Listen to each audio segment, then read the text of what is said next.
85 gadus vecs spogulis. 5. jūnijas. Dažādi gadi. Dažādi stāsti. Pirmās 7 jūnija dienas ir nesušas dažus no nozīmīgākajiem notikumiem pēdējo 85 gadu laikā. Notikumi, kas risinājās tieši šajās dienās, arī parāda, cik dramatiski ebreju tautas situācija ir mainījusies šajā laika posmā un ko tas nozīmē mums šodien. Pirmais nozīmīgais datums, protams, ir 1944 gada 6 jūnijas D diena. Diena, kad sabiedroto spēki iebruka Normandijas pludmalēs un sākās operācija Overlord.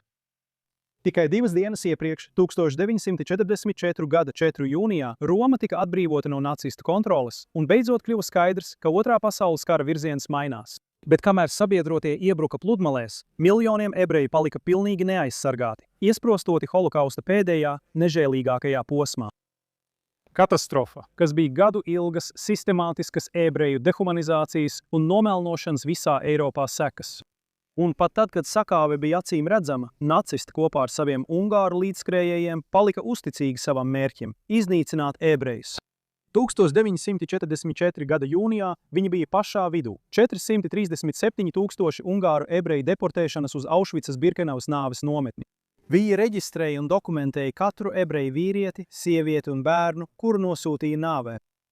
Ebreju tautas ievainojamība tajos gados un centieni iznīcināt ebreju dzīvi neaprobežojās tikai ar holokaustu Eiropā. Pat tālu no Eiropas, tuvā austrumu sirdī, ebreji saskārās ar ienaidniekiem, kuri centās viņus iznīcināt. Ebrejiem nebija savas valsts, nebija armijas un nebija nekādu aizsardzības līdzekļu. Vēl viens datums jūnija sākumā skaudri apliecina šo faktu. 1941 gada 1 un 2 jūnijas Bagdādē. Farhuds – vardarbīgs pogroms, kas izpostīja ebreju kopienu, kura Irākā bija plaukusi vairāk nekā 2500 gadus. 2 dienu laikā ebreji, kuri bija neatņemama Irākas kultūras un ekonomiskās dzīves sastāvdaļa, pēkšņi kļuva pilnīgi neaizsargāti, kad musulmaņu pūļi uzbruka mājām, izlaupīja īpašumus un slepkavoja ebreju vīriešus, sievietes un bērnus Bagdādas ielās. Tas viss beidzās ar mūsdienu Izraēlas valsts izveidi. Un tagad mēs pārējām pie nākamā šīs nedēļas datuma – 1967. gada 5. jūnija. Sākas 6 dienu karš, kas vairāk nekā jebkas cits iezīmē šo pārmaiņu.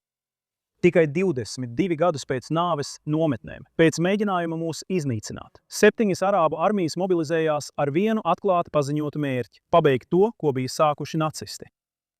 Izņemot to, ka šoreiz ebreju tauta nebija izkaisīta, nebija bezvalstnieki un nebija bez aizsardzības. Šoreiz mums bija valsts, mums bija armija, mums pirmo reizi 2000 gadu laikā bija iespēja sevi aizsargāt. Un kad šie armijas spēki tuvojās, Izraēla negaidīja, lai tiktu nokauta. Mēs cīnījāmies pretī un izcīnījām izšķirošu, pilnīgu uzvaru. Bet tas neatturēja mūsu ienaidniekus. 1981 gada 7 jūnijas ir vēl viena nozīmīga diena šonedēļ, kad Izraēla veica operāciju Opera. Irāka, tā pati valsts, kur tikai 40 gadus iepriekš Farhudas laikā tika vajāti ebreji, tagad steidzās izveidot kodolieroci savā Osirak reaktorā. Bumba, kas tika izstrādāta tieši ar mērķi draudēt Izraēlai ar pilnīgu iznīcināšanu. Izraēla negaidīja, lai redzētu, kā šis stāsts attīstīsies. Mēs to jau esam pieredzējuši, mēs to jau esam darījuši. Mēs uzņēmāmies atbildību par savu izdzīvošanu un paši likvidējām šo draudu. Tā bija izcila preventīvas pašaizsardzības rīcība, bet pasaule tā atkal nespēja pieņemt, ka ebreji aizstāv sevi. ANO drošības padome un apvienoto nāciju ģenerālā asambleja izteica nosodījumu pret Izraēlu. Rietumu mediji bija šokā. New York Times šo triecienu nosauca par nepiedodamu un īslaicīgu. Savukārt Losandželosas laiks pat nosauca to par valsts atbalstītu terorismu. Skan pazīstami, pārsteidzoši, cik ļoti pasaule vienmēr ir cīnījusies ar domu, ka ebreji atsakās palikt neaizsargāti. Un tad 1 gadu vēlāk, 1982. gada 6. jūnijā, Izraēla atkal uzsāka operāciju Šlomo Galilu. Toreiz es biju viens no IDF izpletniecējiem, kuri vēlu naktī devās pāri jūrai, lai izkāptu pie Avali upes netālu no Damūras Libānā, lai izjauktu PLO, kas gadiem ilgi bija uzbrukusi mūsu civiliedzīvotājiem Izraēlas ziemeļos. PLO – organizācija, kas apņēmās liekt ebreju pašnoteikšanos un organizēja uzbrukumus Izraēlas civiliedzīvotājiem. Un neskatoties uz gadiem ilgiem starptautiskiem garantijām un Izraēlas centieniem rast miermīlīgu risinājumu situācijai ar Libānu, šī gada 5. jūnijā mēs atkal atrodamies tur, veicot operācijas. Bet tagad tauta, kas ir ievainota pēc 7. oktobra notikumiem, ir šokēta, ka mūsu ienaidnieki nevēlējās mieru un kompromisu. Ka piekāpšanās, ko mēs veicām miera vārdā, teritoriju atdošana un zvērināta ienaidnieka atzīšana, viss tas tika izmantots, lai atkal mēģinātu mūs iznīcināt. Šoreiz pogromi, ko mūsu senči piedzīvoja Eiropā vai musulmaņu pasaulē, notika tieši tajā valstī, kas tika izveidota, lai tas nekad vairs neatkārtotos. Atšķirība ir tā, ka šoreiz mums nav jāgaida atbrīvotāji vai aizstāvi, kuri nekad neparādījās, kad tie bija vajadzīgi. Tagad mēs paši ņemam savu drošību savās rokās un likvidējam draudus, kas vērsti pret mums. Es uzsveru draudus. Mēs šeit neesam agresors. Pierādījumi ir tieši acu priekšā ikvienam, kurš vēlas tos redzēt. Šī ir arābu pilsēta Al-Fahma, Izraēlas valstī. Viena no aptuveni 144 Izraēlas arābu pilsētām un ciemiem. Pilntiesīgi Izraēlas pilsoņi, kas bauda vienlīdzīgas tiesības. Tad ir teritorijas, kas saskaņā ar vienošanos piešķirtas Palestīnas pašpārvaldei. Viņi plaukst un attīstās, tieši tāpat kā to darīja Gaza, kamēr viņi nemēģina mūs uzbrukt. Un tieši tāpat kā Jordānijas karaliste, kuru šeit var redzēt skaidrā vakarā no Jeruzālemes centra. Gaismas, ko redzat, ir arābu mājas pieeja teritorijās, un tālākās gaismas – tā ir Jordānija. Mēs esam parādījuši, kādas ir mūsu spējas šo pēdējo 2,5 gadu kara laikā.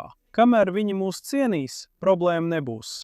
Ja Izraēla būtu vēlējusies veikt genocīdu vai kolonizāciju, neviena no šīm pilsētām vai ciemiem, ko esat šeit redzējuši, nebūtu palikusi. Mēs nebūtu atdevuši teritorijas, kuras ieguvām 1967. gada 5. jūnijā, vai zemi, no kuras atkāpāmies Libānā un arī Gazā. Mēs esam tur atgriezušies tikai viena iemesla dēļ. Tā vietā, lai veidotu nākotni un pieņemtu mūsu pastāvēšanu šeit, ienaidnieks nolēma, ka būtu laba doma izmantot mūsu miera žestus, lai mēģinātu mūs iznīcināt. Tas neizdevās. Kamēr viņi nepieļaus kļūdu draudot mums, šīs gaismas, ko jūs redzējāt šajās bildēs, turpinās spīdēt. Ja viņi izlems iet Hamas vai Hezbollah ceļu, viņi iemācīsies to pašu mācību. Izaicināt Izraēlu nav gudra doma. Pavisam drīz es vairāk pieskaršos tam, kur Izraēla atrodas šī gada 5. jūnijā. Pirms tam es vēlos pievērsties jautājumiem, kas šobrīd ir ziņās, lai sniegtu jums kontekstu, kas ļaus saprast, kur mēs esam. Galvenie šīs nedēļas notikumi ir attīstība Libānā, Gazā un, protams, ziņotās spriedzes starp Netanjahu un Trumpu. Es sākušu ar to, lai palīdzētu šo jautājumu noslēgt. Cik bieži mēs esam dzirdējuši par šīm it kā pastāvošajām domstarpībām pēdējā gada laikā? Katru reizi, kad virsrakstos parādās šī ziņa. Un tad Trumps visu noliek pa plauktiņiem. Un piemēram, kā šī gada janvārī, kad uzzinājām, ka Trumps un Netanjahu patiesībā spēlējas ar medijiem. Mediju interese izplatīt ziņas ir acīm redzama. Vispirms radīt interesi un iegūt atpazīstamību. Bet ir arī vēl viens aspekts. Viņi cer kaitēt Izraēlas reputācijai un Netanjahu politiski, īpaši vēlēšanu gadā. Bet notiek daudz vairāk aizkulisēs. Galilejas, Izraēlas politiskais korespondents Jākovs Bordega ziņoja, ka Trumpa un Netanjahu sarunā patiešām bija nopietnas domstarpības. Taču tas nekad nesasniedza dusmu līmeni vai Izraēlas žurnālista Baraka Ravida minētos izteikumus. Un es vēlos uzsvērt šo punktu. Jā, Trumps patiešām apstiprināja faktu, ka viņš teica, ka Netanjahu ir traks, bet jā, viņa acīs Netanjahu ir traks, jo turpina karu. Taču starp līderiem vienmēr pastāv spriedze. Viņi abi pārstāv atšķirīgas intereses un dažādas valstis. Un Trumpam ir ļoti svarīgi parādīt visiem tiem, kuri uzskata, ka viņu vada Netanjahu, ka viņš joprojām ir spēcīgākās valsts pasaulē prezidents. Baraks Ravits apgalvo, ka viņš personīgi runāja ar Trumpu un tika informēts par sarunu. Taču viņš piebilda, ka viņa avots Baltajā namā ir tas, kurš viņam sniedza neskaidras detaļas par lietām, ko Trumps it kā esot teicis. Es daudzus gadus strādāju ar medijiem kā premjerministra biroja darbinieks Jeruzālemē un ar dažādiem premjerministriem. Dažkārt man tika lūgts būt par avotu, anonīmu avotu kādai informācijai, ko mēs dažādu iemeslu dēļ vēlējāmies izplatīt. Un bija viens īpaši ievērojams žurnālists, kurš ziņoja visiem lielākajiem laikrakstiem, pilnīgs muļķis, par kuru mēs zinājām, ka viņš būs noderīgs un kuru mēs varēsim manipulēt, kā vien vēlamies. Tas pats notiek arī šeit, tikai pretējā virzienā. Attiecībā uz notiekošo Libānā ir svarīgi atcerēties, ka līdz šim Izraēla ir likvidējusi vairāk nekā 10 000 Hezbollah teroristu, no kuriem 2500 kopš lauvas kara sākuma un 800 kopš tā sauktā pamiera. Salīdzinājumam, visas otrā Libānas kara laikā Izraēla nogalināja tikai 700 Hezbollah locekļus.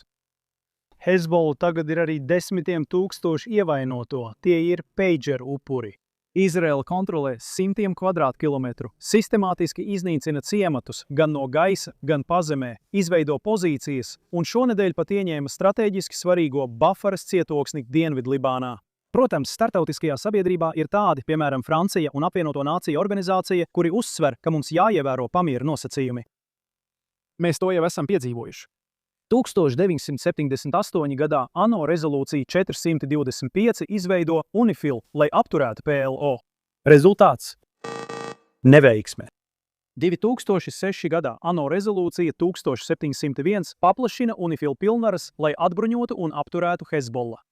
Rezultāts – atkal neveiksme. Vēsture ir pierādījusi, ka startautiskas papīra garantijas ir bezvērtīgas un atstāja ebreju tautu neaizsargātu pret tiem, kuri vēlas mūs iznīcināt. Bet kamēr tas viss notiek, Izraela nevar riskēt izjaukt to, kas notiek starp Amerikas Savienotajām valstīm un Irānu attiecībā uz urāna bagātināšanu un iespējams pat Irānas režīma krišanu. Un tāpēc premjerministrs rīkojas gudri un sadarbojas ar Amerikas Savienoto valstu prezidentu.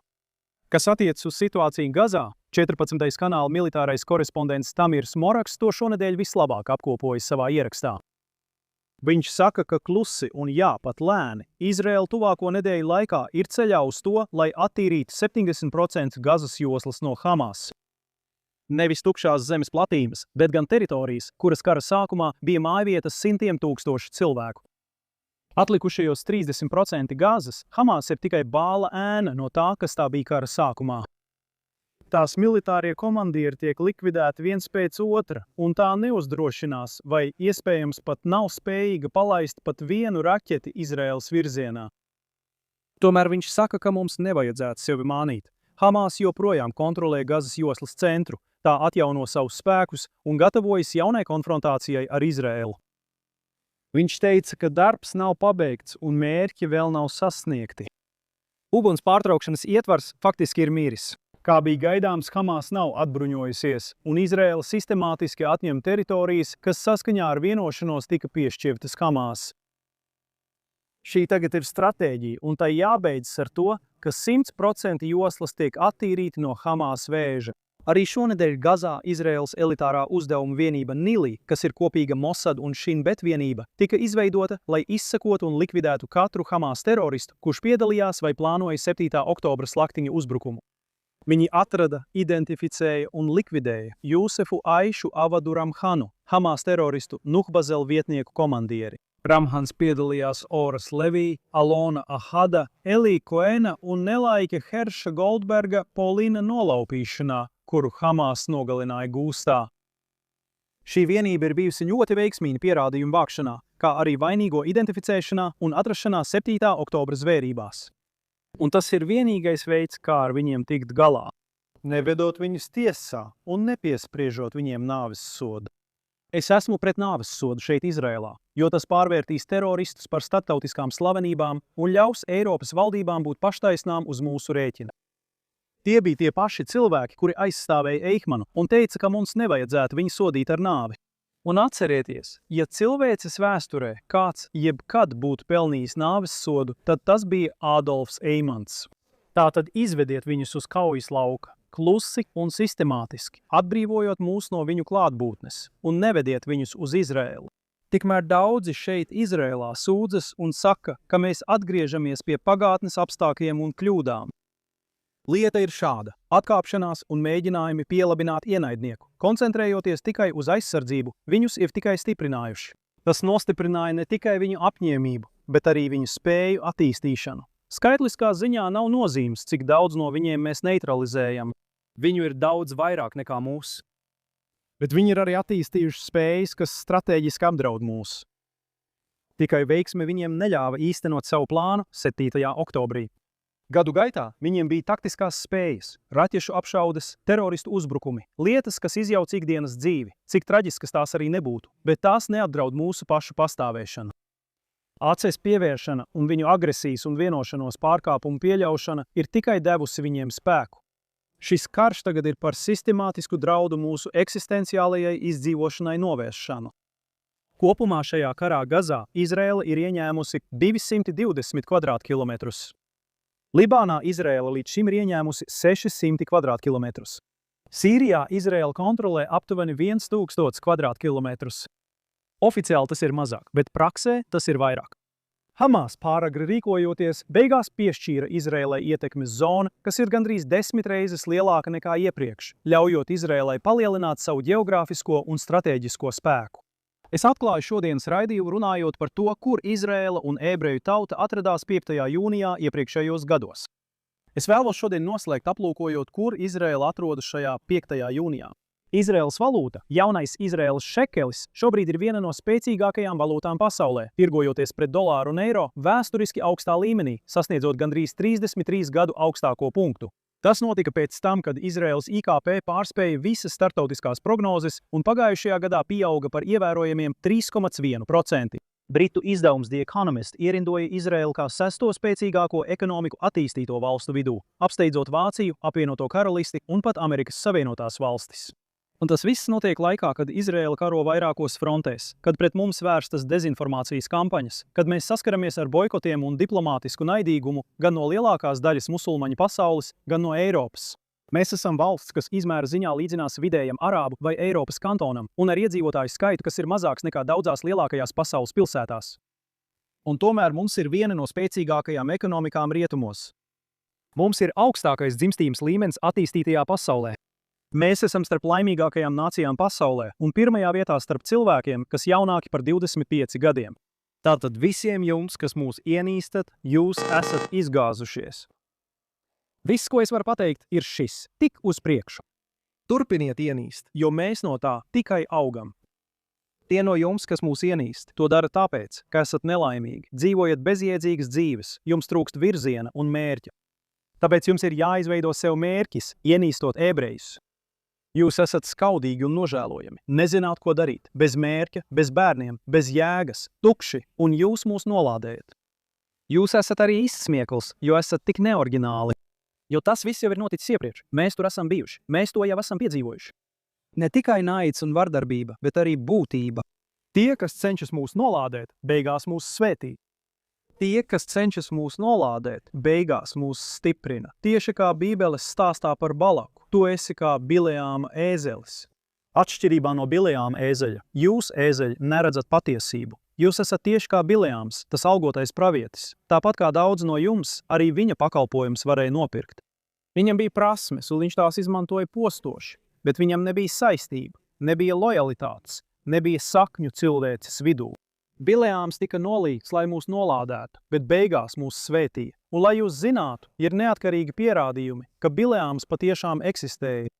Arheoloģisks atklājums. 1967. gadā pie Jordānas upes atklāja uzrakstu uz pagāna tempļa sienas, kas datēts ar 8. gadsimtu PM, kurā tiek pieminēts gaišreģis vārdā Bileāms ben Beors, ļoti līdzīgā veidā kā Bībelē. Un iknedēļas Bībeles fragments Balaka paraša tiks lasīts mēneša beigās. Jā, tieši tā, jūnija beigās. Un tāpēc es noslēgšu ar viņa vārdiem. Vārdiem, kas izteikti pirms 1000 gadu, bet precīzi raksturo to, ko mēs redzam Izrēlā šodien.